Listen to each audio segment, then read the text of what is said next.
England की राजगद्दी साल 1509 से लेकर 1547 तक हेनरी के हाथों में हुआ करती थी। राजा हेनरी की कई पत्नियां और एलिजाबेथ व मैरी नामक 2 बेटियां थीं।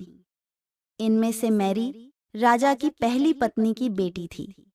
राजा हेनरी को मैरी ज्यादा पसंद नहीं थी, इसलिए वो उसके साथ बुरा व्यवहार करते थे।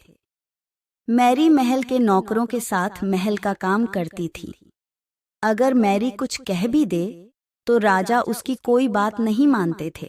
सन 1547 में जब राजा हेनरी की मौत हो गई तो प्रजा की इच्छानुसार 16 शताब्दी के दौरान हेनरी की पहली बेटी मैरी को इंग्लैंड की राजगद्दी दे दी गई।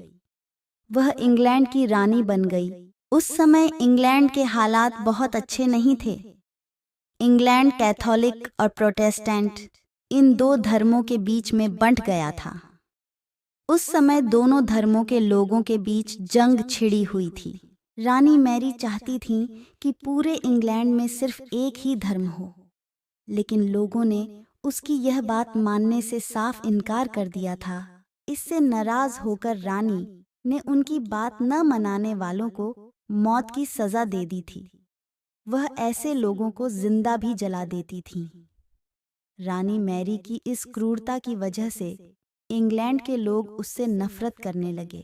ऐसा भी कहा जाने लगा कि रानी मैरी कुंवारी जवान लड़कियों के खून से नहाती थी।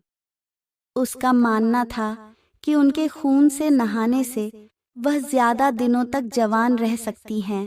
कुछ सालों बाद रानी मैरी ने शादी कर ली और कुछ समय बाद इंग्लैंड में एक खबर आई कि रानी मैरी गर्भवती हैं और जल्द ही उनके राज्य को उनका नया राजा भी मिल जाएगा।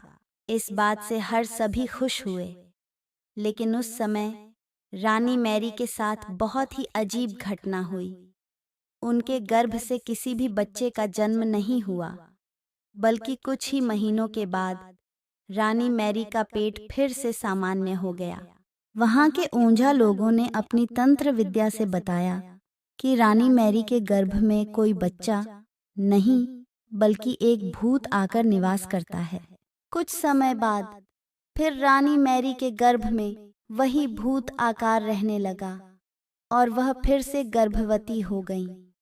इस बार भी रानी को कोई बच्चा नहीं हुआ और उस घटना के कुछ ही दिनों के बाद रानी मैरी की मृत्यु हो गई।